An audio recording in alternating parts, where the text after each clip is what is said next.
Hello everyone, you are watching Chemistry Point of View by Shikha Abrol. Welcome back to my YouTube channel. Last के lecture में हम लोगों ने finish किया था हमारा चैप्टर नंबर 6 विद थर्मोडायनेमिक्स. आज हम स्टार्ट करते हैं ऑर्गेनिक केमिस्ट्री. बिकॉज अगर हम इक्विलिब्रियम करेंगे तो वो थ्योरी पोर्शन इकट्ठा हो जाएगा, तो आपको केमिस्ट्री थोड़ी सी बोरिंग लगनी स्टार्ट हो जाएगी. So I don't want that. So I will start with the organic chemistry. So this is your chapter number 12, organic chemistry and some basic principles and techniques. So सबसे पहले एक general introduction.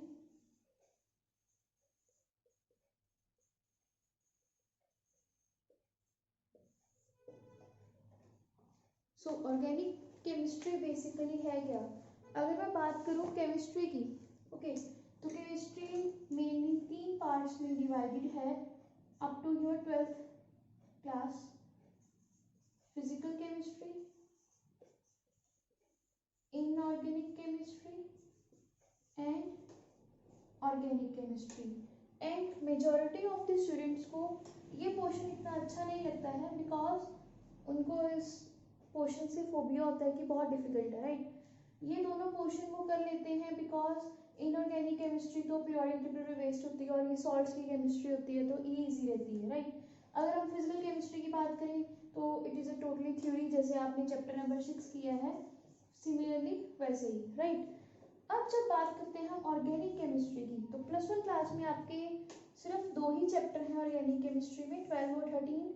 Organic chemistry की techniques और principles और एक hydrocarbon. But जैसे ही आप move on करते हो +2 क्लास में, तो इसी पे बेस्ड आपके 5 चैप्टर आ जाते हैं. सो उस टाइम पे आपके लिए मुश्किल हो जाता है अगर आप ऑर्गेनिक नहीं करते. बेसिकली वहाँ पे चैप्टर नंबर 14-15 जहाँ पे हम पॉलीमर पढ़ते हैं और जहाँ पे हम बायोमॉलिक्यूल्स करते हैं, वहाँ भी कहीं ना कहीं ऑर्गेनिक केमिस्ट्री यूज होती है. सो ये पोर्शन हमें वैसे भी स्किप नहीं करना है क्योंकि ये पोर्शन बहुत स्कोरिंग होता है. यहाँ पे मार्क्स डिटेक्ट होने का चांस बहुत कम रहता है क्योंकि यहाँ पे थ्योरी पोर्शन इतना नहीं होता, राइट. और इन केसेस में थ्योरी पोर्शन ज़्यादा रहता है.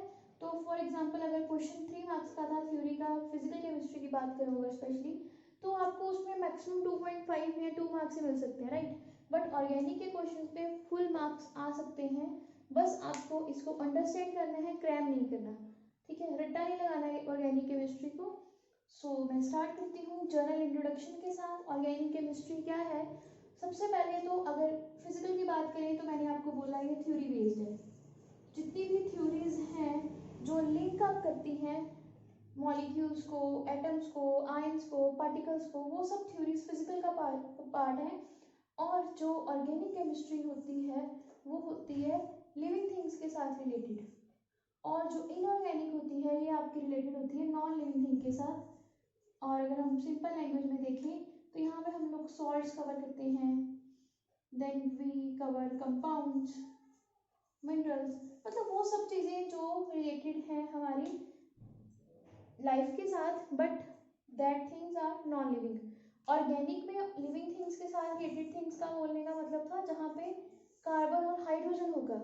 तो ऑर्गेनिक केमिस्ट्री टोटली डिपेंड करती है कार्बन और हाइड्रोजन के ऊपर. इसीलिए आपको मैंने कहा कि 2 चैप्टर हैं आपके 11th क्लास के, दोनों ही ऑर्गेनिक के हैं, एक हाइड्रोकार्बन और एक ये जो बेसिक प्रिंसिपल्स है, right.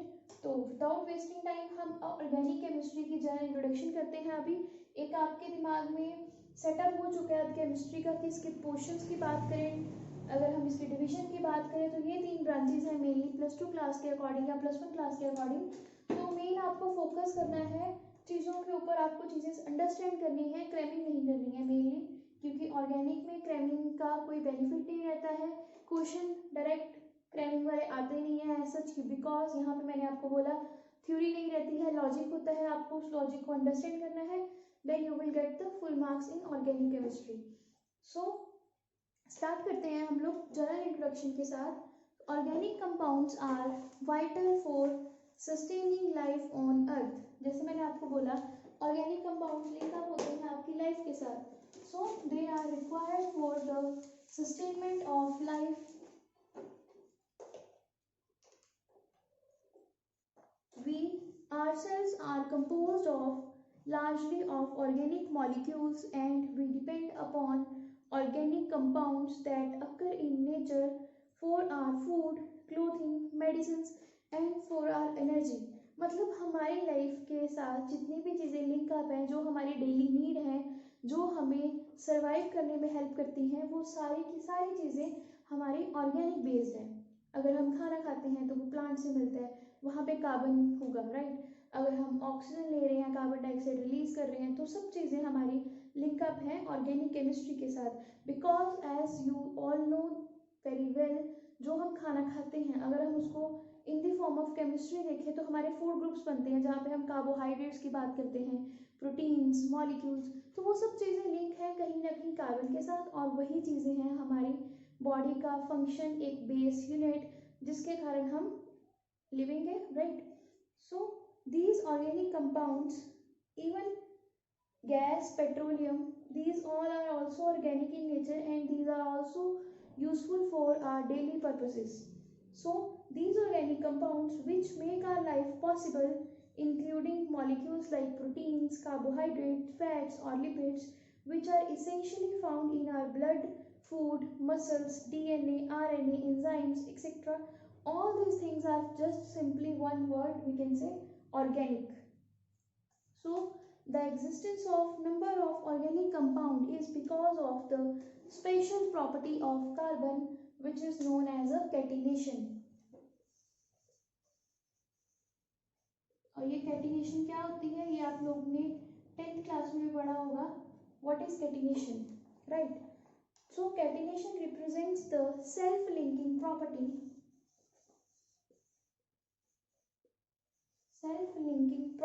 of an element, as a result of which a number of its atoms can be linked to each other by a covalent bond।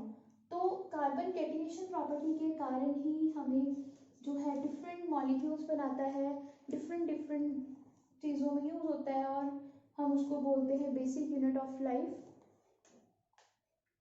So that is because of the catenation property, carbon covalent bond बनाता है और वो अपने ही atoms के साथ bond बनाता है, which is a catenation। Carbon has maximum tendency to catenate and this leads to the vast number of organic compounds, both open and cyclic।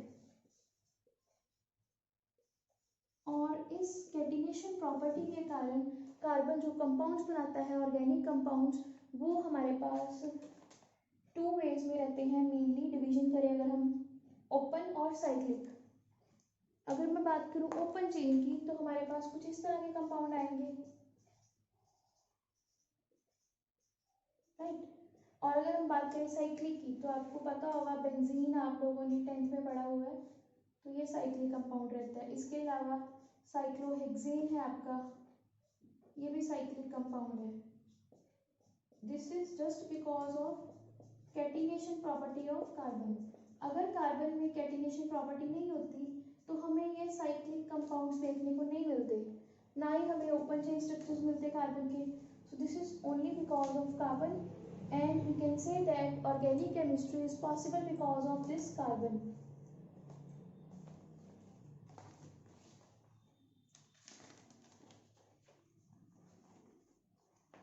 So this organic chemistry is the chemistry of compounds of carbon, जो मैंने आपको भी बोला, क्योंकि ये सिर्फ based है carbon के ऊपर। अगर कैटिनेशन प्रॉपर्टी नहीं होती कार्बन में तो हमारे पास ऑर्गेनिक कंपाउंड्स नहीं बनते और ऑर्गेनिक केमिस्ट्री का कोई जो स्टेटस है, जो बेस है, वो नहीं रहता, राइट। सो इसको हम लोग अगर बात करें डिविजन्स की in case of your structures, तो ये हमारा हमने पढ़ा इथेन, ये आपने 10th में किया हुआ है। This is your benzene, this is cyclohexane, right. तो ये सब चीज़ें हमने जो पढ़ी अभी, ये आप 10th में भी कर चुके हो, बट आपका एक बेस सेटअप हो चुका है, राइट। अब हम मूव करते हैं फर्दर, जो हमारा टॉपिक काम आएगा आगे इस चैप्टर में, दैट इज हाइब्रिडाइजेशन।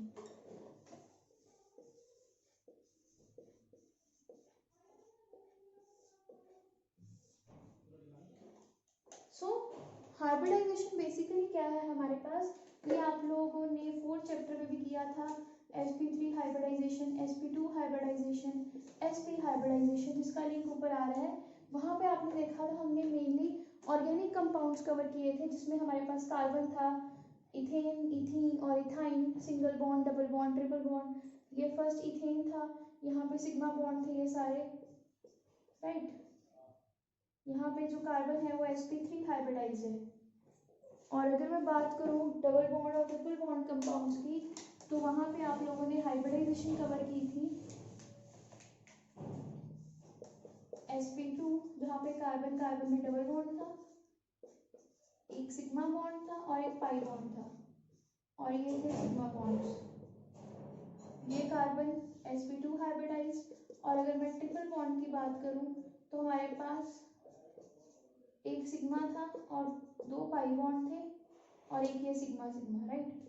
और ये जो कार्बन है ये sp हाइब्रिडाइज है, दिस एंड दिस कार्बन। अब इसी चीज को अगर हम 3 डायमेंशन देखें तो हमारे पास यहाँ पे जो इलेक्ट्रॉन्स हैं इस कार्बन कार्बन बॉन्ड के अराउंड रहते हैं, जिसको हम लोग इस फॉर्म में भी देखते हैं, इन the form of a cylinder, because electron cloud इनके सराउंडिंग है, जिसके कारण यहाँ पे बहुत ज़्यादा हाई वेटेज रहती है इलेक्ट्रॉन्स की, जिसके कारण ये जो बॉन्ड है कार्बन कार्बन का बहुत ज़्यादा स्ट्रॉन्ग होता है इन केस ऑफ sp। और यहाँ पे 50% s करेक्टर रहता है और 50% p करेक्टर रहता है। ये चीज़ आपने हाइब्रिडाइजेशन में भी कवर की थी। और अगर मैं यहाँ पे बात करूँ तो हमारे पास कुछ इस तरह से इलेक्ट्रॉन क्लाउड रहता है, अबव और बिलो। और हमारे पास ये रहता है स्ट्रक्चर इथीन का, right, this is ethyne. Further इनकी जो डिविजन्स हैं ग्रुप्स की वो हम हाइड्रोकार्बन चैप्टर में करेंगे, बट अभी तक हाइब्रिडाइजेशन आई आपके ऑर्गेनिक कंपाउंड में और एक बेसिक ओवरव्यू दिया आपको मैंने, जिसको आप बोल सकते हो ABC of organic chemistry, right. अब मैं आपको एक डिवीजन बताऊंगी और फिर मैं आपका लेक्चर यहीं पे ओवर करूंगी। In the next lecture we will cover in detail, क्योंकि आज आपको मैंने एक ओवरव्यू दिया है जो आपका माइंड सेट करने में आपको हेल्प करेगा कि बेसिकली हम ऑर्गेनिक केमिस्ट्री पढ़ क्यों रहे हैं, राइट। सो हम क्लासिफिकेशन करेंगे ऑर्गेनिक कंपाउंड्स की अभी।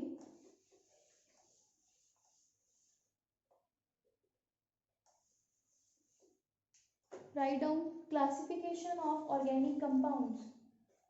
So the organic compounds are classified mainly in 2 types.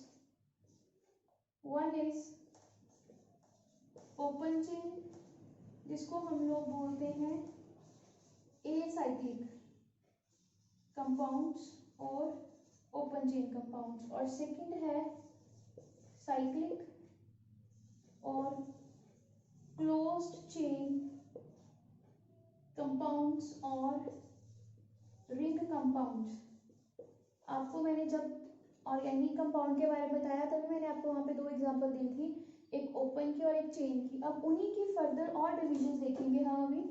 सो अगर हम बात करें ओपन चेन की, तो इनकी तो कोई फर्दर डिवीजन रहेगी नहीं, इन पे बेसिकली हम आइसोमर्स ही कवर करेंगे, जैसे ब्रांचिंग पोजीशन, तो इसमें तो सिर्फ वही आएगा ओपन में। बट अगर मैं बात करती हूँ साइक्लिक की, तो साइक्लिक में फर्दर हमारे पास 2 डिविजन्स हैं कंपाउंड्स की। वन इज होमोसाइक्लिक और कार्बोसाइक्लिक कंपाउंड्स, और second one is heterocyclic compounds. Further, homocyclic compounds are of 2 types, alicyclic and aromatic compounds. And further, aromatic compounds are of 2 types, benzenoid and non-benzenoid compounds.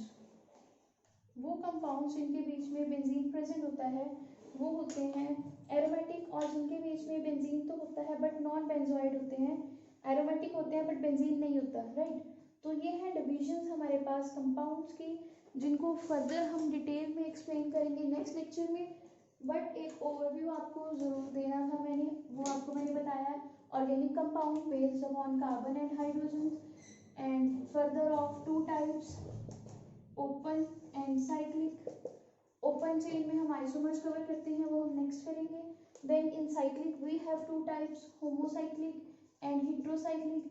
Further homocyclic compounds are of two types, alicyclic and aromatic compounds. Further aromatic compounds are of two types, benzoid and non-benzoid. So by this I finish my this lecture here.